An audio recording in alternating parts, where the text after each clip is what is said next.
Hello everyone, welcome back to the next video. In this video I will show you how to use Spring Security 6 for authentication and authorization of your REST APIs in Spring Boot.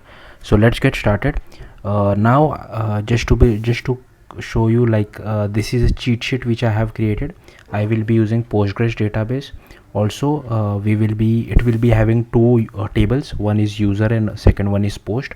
So post will be only accessible if a user is signed in and he has a proper JWT. I'm using this Neon DB, which is like a free Postgres database. I don't even have to register my credit card or debit card for this, but you can use whatever you feel like. Maybe you can install Postgres database locally on your system, so I'll leave that up to you. So here we'll have to just select Java, Maven, select whatever is the latest version of Spring Boot, and here I will just name it as my awesome app. You can change the group to whatever you feel like. I'll keep it everything as same. Packaging is jar. I'm using Java 17, but doesn't really matter. If you want, you can use Java 23 as well. Then we need to add few dependencies. So I have written those dependencies down. First is Spring Boot Dev Tools. So I will just add those. Next is Postgres. So Postgres SQL driver. Next is Spring Web, and then JDBC API. I'm using JDBC. Spring Web. If you want, you can use JPA as well. I don't know JPA, that's why I'm not using it. So I'm using JDBC, and we also add Spring Security. So I will add Spring Security as well. Once that is done, we'll just have to click on generate, and it will create a zip file for us. Once that is done, I will just go to my downloads. I will unzip it and I will just open it inside. I will just move it to my workspace directory where I have all the Spring Boot applications. So I will just move it. You don't need to do it, just unzip it. That's fine. I'll just delete this zip. Now I will just open this particular app inside VS Code. I'm using VS Code. Feel free to use IntelliJ if you want to.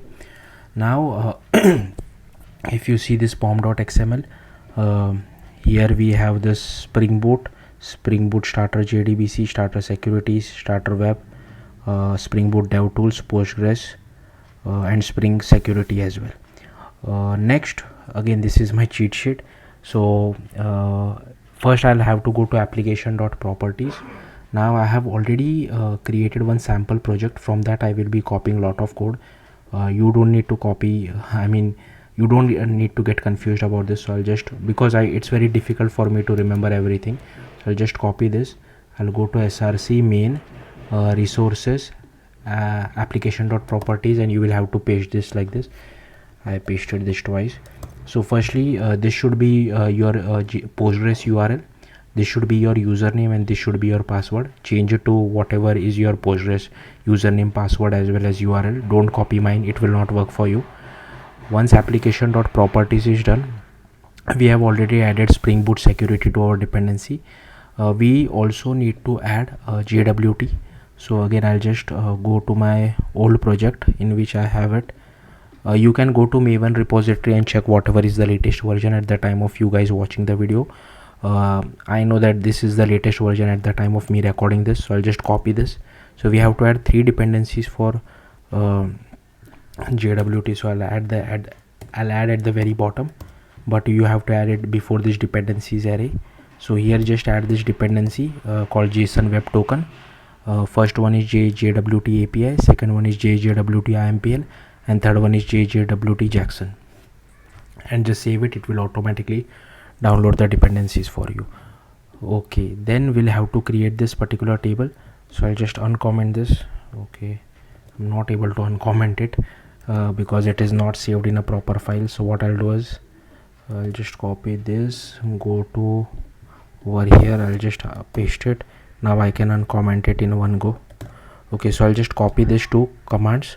I'll go to my Postgres database and I'll go to SQL editor, and I'll just paste it over here. So it will create the users table as well as the post table for me. So yeah, here you can see it has created both the statements, successfully executed both the statements. Okay, so this is done. Then let's see. In the meantime, I'll just copy all this over here. Okay, I don't need this. And then we need to create a domain folder. So I will just create that domain folder over here. Inside domain folder we require two particular files, java com example my app. Okay, we require post.java as well as user.java. So I'll just create these two files, post.java, next one is user.java. And now I will just copy these two files from my old project. I'll explain it to you, don't worry. So just copy post.java over here, I'll close this, and user.java over here. Okay, so first is user.java. So here you can see I have one user class. It will have a user ID, email, password, and it will have a list of post. And I have not created any constructor. If you want, you can create it. And here I have just defined some getters and setters for user ID, email, password, as well as list of post. Then here is our post.java. Again, I'll just remove this package. Okay, so it will have a post ID, title, as well as a user ID. Again, I have created getter setters. I have not created any constructors for it. Okay, so this is done. Then we have to create an exceptions folder as well. You can structure your exceptions however you feel like, so I'll leave that up to you. So we'll have to create two files, myauthexception.java. So I'll just create this, and I'll have to create one more file called mybad requestexception.java. Okay, then again I'll just open these two files. So this is myauthexception.java, and I'll just paste it over here. So here I'm just extending runtime exception, and you can send whatever message you feel like. Then here I have this my bad request exception as well. Again, I'll just copy this, and I'll just paste it over here as well. So again, we are extending runtime exception, and we are passing a message to it. So again, I'll just close this. I'll close this as well. Then we'll have to create a folder called filters. So I'll just create a folder called filters. Inside that it should be filter, okay, not filters.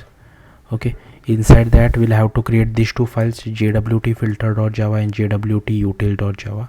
So again, I'll just create these files first. Sorry,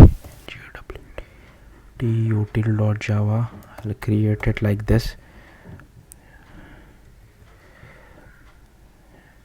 So I'll just copy this jwtfilter.java first, and I'll just paste it over here. Then I'll copy jwtutil.java, and I'll paste it over here as well. Okay, I'll just go over here. I'll remove this particular import. So firstly, these are all the imports for jwt filter, and it will get executed every time we send an API which has this particular JWT, just to verify it is proper or not. Now this user detail service which you are seeing over here, I have not created this user detail service. It is directly from Spring Security Core, so I don't have to worry about it. Then there is this JWT util as well, which I will show you shortly. Then we are overriding this particular method because we are extending once per request filter, and it takes a request, response, a filter chain, and throws this exception as well. Then here, whatever authorization you have passed, I'm getting that authorization header. Then inside our JWT, I am passing the user ID. Okay, and the user ID will be in integer format. That's what we have defined. So we'll have to convert it to string format and vice versa wherever necessary. So that's why here I have written it as string user ID. This is our string JWT, and here I'm just make sure every authorization have this bearer, then space token. So I'm just removing that bearer space. Okay, and just getting the actual JWT over here. Yeah, so here I have just hard coded this 7. You don't have to do it. You can do it in a better way if you want to. Then here we are also then extracting the JWT with the help of JWT util and getting the user ID. Now here I am using this user details. So I'm just doing user detail service dot load user by username. Again, this method is present inside user detail service. Now, like I said, I don't have a username field, I have a user ID. That's why I'm passing user ID over here. And mostly I feel most people don't encode username inside JWT. They mostly encode ID at least inside their JWT. If you want, you can encode both as well. Then here is our username password authentication token. Again, this is from Spring Security, so we are just passing our user details, credentials are none, and then we just do user details dot get authorities. Then we just do auth dot set details, new web authentication detail source dot build details, passing our request. Then we just do security context holder dot get context set authentication, and just do chain dot do filter. Then it will start executing the next thing if our JWT is proper. Coming back to JWT util.java, again I'll just remove this. So here you can see this is my secret key. You can write your own secret. So this is basically used for encoding and decoding. And here I have just created few methods, one for getting the signing key, second for extracting the ID, third one is for extracting expiration, fourth extract all claims, next one just to check whether token has expired, then to generate a token, and this is how we are creating a token. So I'm just doing jwts.builder, passing our claim, passing our subject, passing our header, and issued at expiration. I have kept it as 5-minute expiration time, change it to whatever you feel like, and signing with get sign in key, and just doing compact. And here we are just another method just to check whether this is a valid token or not. Okay, so this is also done. I'll close this. Then we'll have to create a folder called utility. So I'll just come over here, I'll create a folder called utility, and here again I think I must have deleted that folder. I'm no longer using that folder. Yeah, sorry about that. I'll just remove this. I'll remove this as well. Then we have to create a folder called repository. Yeah, I have repository. So I'll just come over here and I'll create a folder called repository. And here again I'll just go back to my practice project. I'll have to create four files: post repository.java,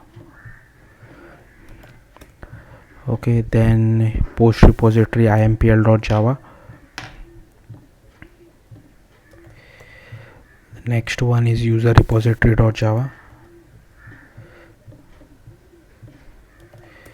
and final one user repository impl.java.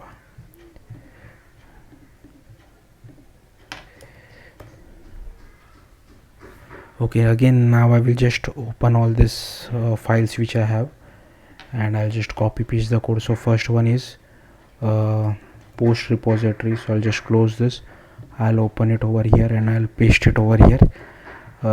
Next one is post repository, so I'll just come over here. This is the user repository impl. Again I'll explain it to you, just bear with me for a moment. User repository impl. Okay, next is user repository.java, so I'll just copy this, paste it over here. Okay, and last is post repository.java, post repository impl.java, sorry. Just copy this and I'll paste it over here. Okay, so basically what I'm doing over here is, first I'll show you user repository.java. okay, I'll have to update the imports a little. I think this should be my awesome app. Okay, and here also my awesome app.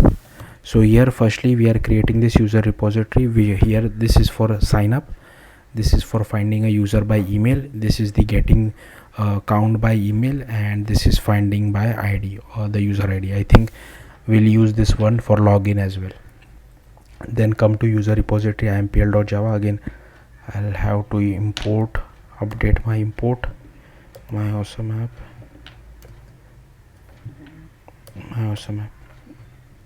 So here firstly we are implementing user repository, so we have to implement all the methods. So here firstly I have created this create method. So this is how you insert user into a database, because we are using JDBC, that's why. Then this is SQL find by email. So here we just do select star from users where email equal to question mark. Next one, select count by email. So this is how we get the count, and select find by ID. So this is how we find by a user by its ID. Then I'm just auto wiring JDBC template. Make sure you mark this as repository as well. Then this is the create method, which takes the email and password. We generate a key holder, then create a prepare statement, pass our create SQL statement, and then we pass email as first, password as second, and then just once the user is created, we just get the user ID out of it. Okay, next, this is a row mapper which we will be using over here. If you see, so this is how we create a user, then we just set each and every value manually, like set user ID, set email, and set password. Then find by email. So here we just do JDBC query, JDBC template dot query for object SQL find by email, passing our user row mapper, and here I'm passing our email. Similarly, count by email as well, passing that query, and just passing integer dot class, because here we are returning integer, and here we just return email. Similarly, find by ID as well, JDBC template dot query for object SQL find by ID user row mapper, and here we return user ID. Sorry, pass the user ID. We are returning the actual user, so we are using user row mapper. Next, coming back to post repository, again I'll just update this imports. So here I have a post called create, and here we just pass title as well as the user ID. Then we have getting a list of all posts, and the last one is finding post by a user ID. So if I have created a post, only my post should be visible to me. Okay, then here we create an implementation for that as well. So firstly, these are all the imports. Then here I will just do SQL create, SQL find all, and SQL find by ID. So here firstly, inside the create method, we just pass title as well as the user ID. So if you see, I'm just passing title as first, user ID as second, then we get the post ID out of it, and then we just do JDBC template dot query for object SQL find by ID, and once we have it, we just return it back, the actual post. Then here I have just created this post row mapper. This post row mapper is used over here as well. So we are setting the post ID title as well as the user ID over here. Next is finding all. So here we just do JDBC template dot query SQL find all post row mapper, and find post by user ID. Again, this is the statement. You can move it at the very top, like I have done it over here. Then just do JDBC template dot query, pass the SQL post row mapper, pass our user ID. Okay, so this is done. Then next is the services folder. So I will just create that folder as well. So I'll come over here. Inside services also we have few files. One is post service.java. So I'll just create that. Next one is post service impl.java. This should be pretty simple because all the logic has been written inside the repository class. Then the user details service impl.java, and next one is user service.java.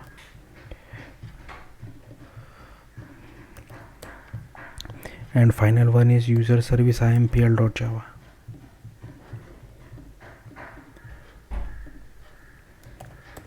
So again I'll just open all these files.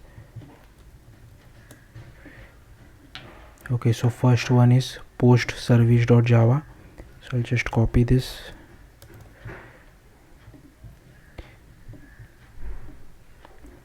paste it over here. Okay, next is user service impl.java. So I'll again copy this, and I'll user service, I'll paste it over here.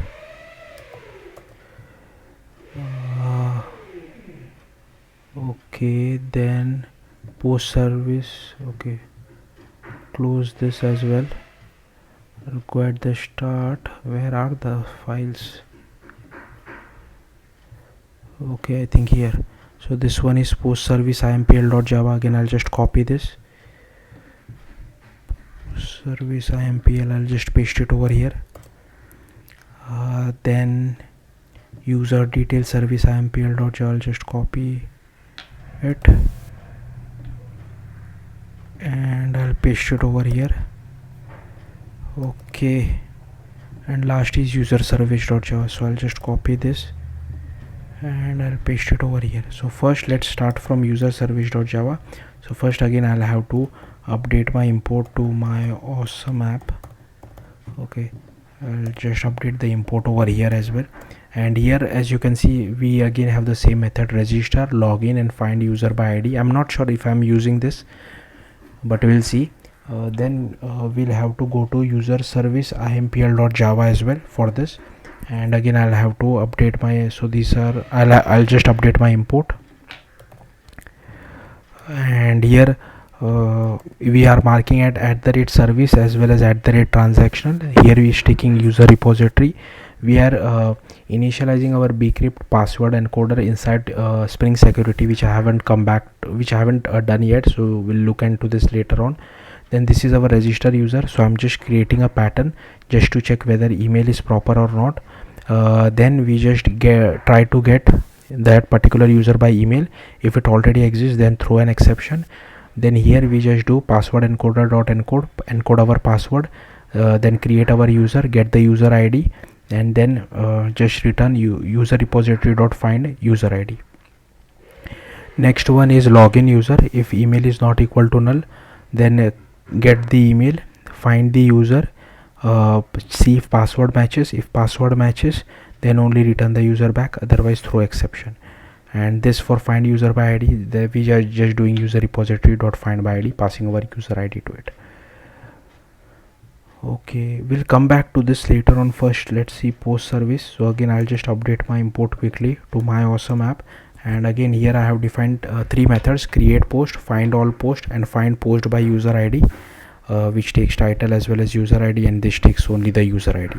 Then again I'll come back to post service impl, and here I'll just add import. Here I'll add my awesome app over here as well as over here. And again this is marked as service transactional, implements post service. And here I am just creating a create post. If title is empty, throw an exception. If not, then create a post and then return the post back. Then here we are doing find all post. So here we are just doing a return post repository.find all, and here we are just checking post repository.find post by user ID. Okay, then last one is user detail service. Again I'll just update the import, and here we just do user detail service impl implements user detail service. Here is our user repository impl, and here we just have this particular method. So again, if you we are just finding the user whatever you have sent, then fetching the details. Okay, now this particular user is not our user, so this is from Spring Security. So we are just doing dot builder. Instead of username, we are getting the user ID, converting it to a string, and setting the password as well, and just doing build and returning the user details back. Otherwise we are throwing an exception. Okay, so this is done, this is done. Then is the resource folder. Close this, I'll close this, create one more folder called resource, and inside resource we'll have to create two files: post resource.java, and next one is user resource.java.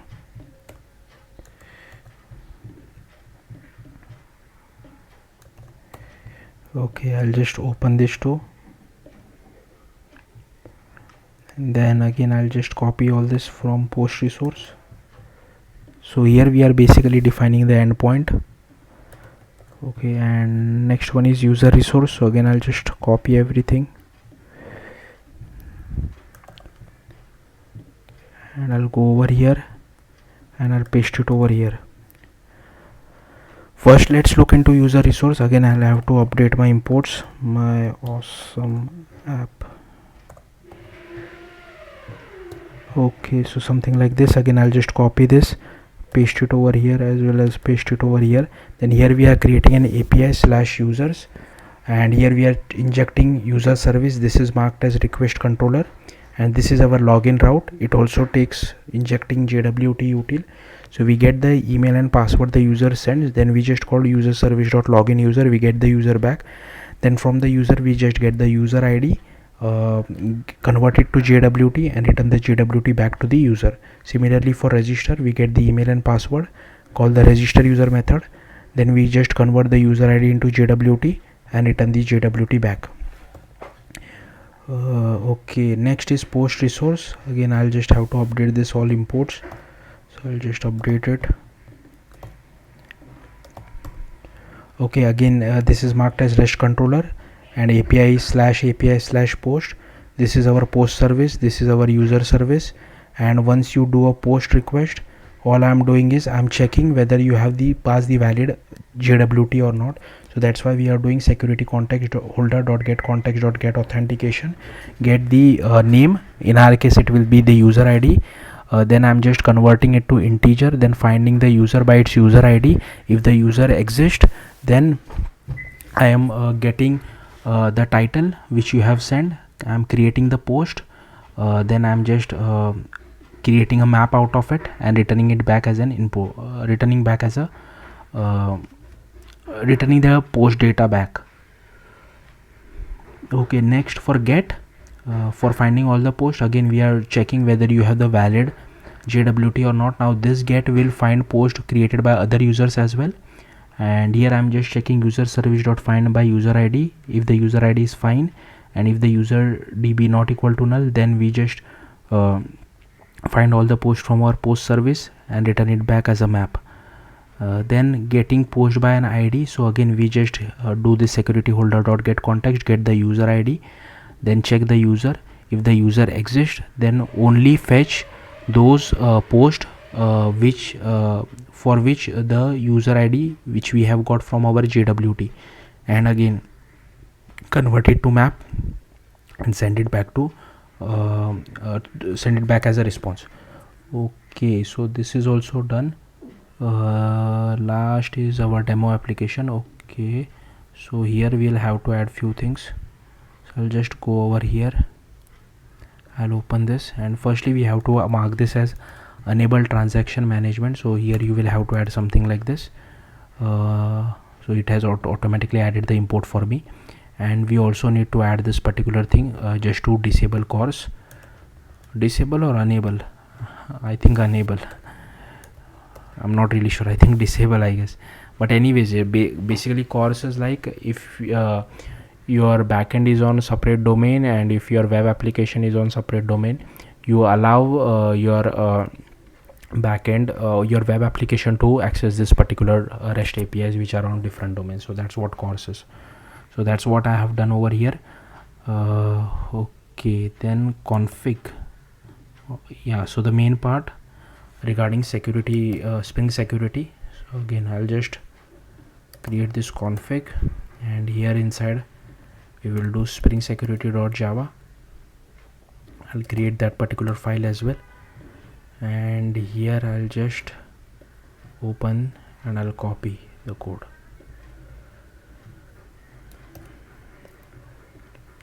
And I'll paste it over here. Okay, now again I'll just have to update my import to my awesome app, and here also I'll update the import. So these are all the imports which I have. If you want you can copy it. I'll just remove the dead imports, and firstly I don't think we are using this user detail service. Okay, so if you want you can ignore this. I'm not sure why did I wrote this, anyways, but here we are overriding this particular method called security filter chain, and here we are authorizing HTTP request. So if the request is from /API/user, then it does not require any token, but if it is from /API/post or /admin, then it should require an API JWT token. So that's what this particular two things means. In case if you decide to add something else inside /API/user, be careful whether it requires JWT or not, otherwise you can move this to separate endpoint, like public endpoint, something like that. And here we just add a filter before username password authenticator filter. Here we do CSRF and here we do build. Again I don't remember why did I add this, we'll check this later on. Here we initialize our password encoder, and this is our authentication manager. Okay, so yeah, that's it. Now what I'll do is I'll go to NeonDB, go to dashboard, just copy this snippet because I have created a new DB. Again, don't use mine, it will not work for you. So I'll just copy this. NeonDB owner is already there. This is the password, so I'll just update it, and this is the URL.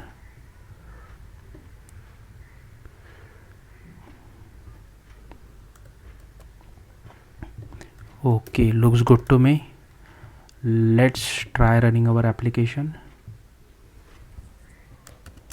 I'll also open Postman. This is the API endpoint. I'll just as you can see, my server is running properly. I'll go back to Postman, and here is our register route. I'll just pass ram at gmail.com and password as ram as well, and hopefully it should give us the token. So here you can see this is my JWT token. Again, I'll go back to login route. I'll go to body, and again here I will do ram at gmail.com and ram. I have got the token. I'll just copy this token. Now I need to create a post. So for that, this is the title which I'm passing, but I also require the JWT. So I'll just update my JWT over here.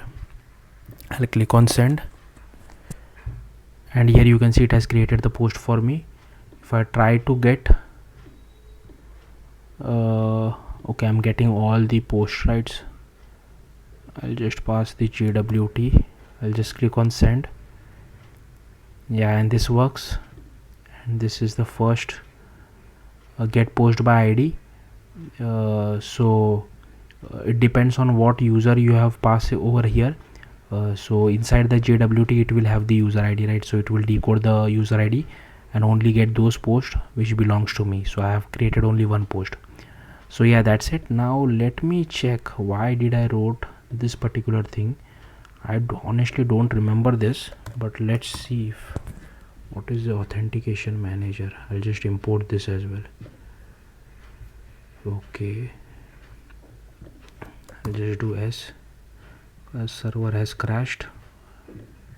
Let me restart. If it still crashed, then I'll just comment it out. I don't know why I have used this. I don't really remember.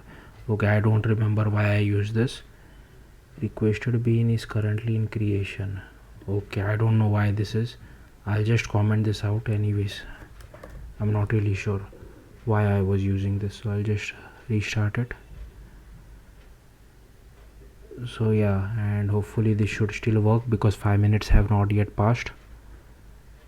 Yeah, and I'm able to get data. So yeah, that's it. Thank you for watching. Bye.